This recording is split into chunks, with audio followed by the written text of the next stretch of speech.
இனிமே கண்ணை மூடிட்டு கடலை எண்ணெய் வாங்கலாம்.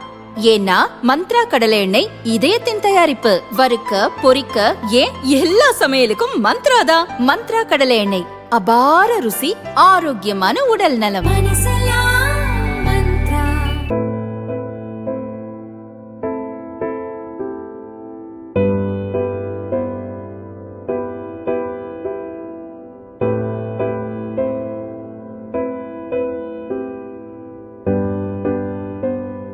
பிரபல தமிழ் சினிமா தயாரிப்பாளர் வி. தமிழழகன் காலமானார்.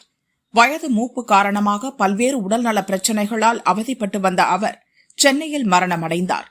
இவர் முன்னாள் அமைச்சரும் சத்யா மூவிஸ் தயாரிப்பு நிறுவனத்தின் நிறுவனருமான R.M. வீரப்பனின் மூத்த மகன் ஆவார். அப்பா R.M. வீரப்பனுடன் இணைந்து பல படங்களின் தயாரிப்பு வேலைகளை கவனித்தவர். சூப்பர் ஸ்டார் ரஜினிகாந்த் நடிப்பில் ராணுவ வீரன், 3 முகம், பணக்காரன், பாஷா படங்களை தயாரித்தவர் தமிழழகன். கமல்ஹாசன் நடித்த காக்கி சட்டை, சிவாஜி, சத்யராஜ் இணைந்து நடித்த புதிய வானம் போன்ற படங்களையும் அவர் தயாரித்துள்ளார். தயாரிப்பு மட்டுமின்றி படங்களையும் தமிழழகன் இயக்கியிருக்கிறார். சத்யராஜ், நதியா, ரகுவரன் நடிப்பில் மந்திர புன்னகை படத்தை இயக்கினார். அது ஹிட் படமாக அமைந்தது.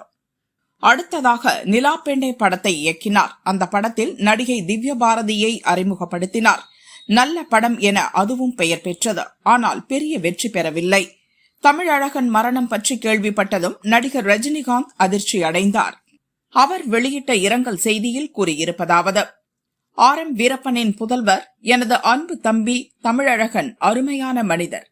அவர் திடீர் மறைவு எனக்கு மிகுந்த வேதனை அளிக்கிறது. அவருடைய ஆத்மா சாந்தி அடையட்டும். குடும்பத்தாருக்கு என் ஆழ்ந்த அனுதாபங்கள் என ரஜினி இரங்கல் தெரிவித்துள்ளார்.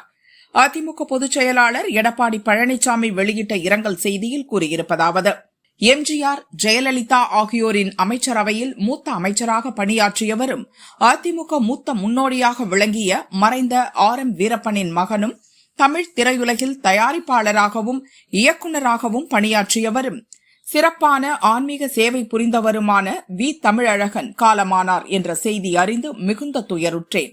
அவரை இழந்து வாடும் குடும்பத்தாருக்கு எனது ஆழ்ந்த இரங்கலை தெரிவித்துக் கொள்வதுடன் அவரது ஆன்மா இறைவன் திருவடி நிழலில் இளைப்பாற எல்லாம் வல்ல இறைவனை வேண்டுகிறேன் என எடப்பாடி பழனிசாமி கூறியுள்ளார். சென்னை தியாகராய நகரில் உள்ள அவரது இல்லத்தில் இறுதிச் சடங்குகள் நடந்தன. தமிழ் திரையுலகைச் சேர்ந்த பலரும் உடலுக்கு அஞ்சலி செலுத்தினர்.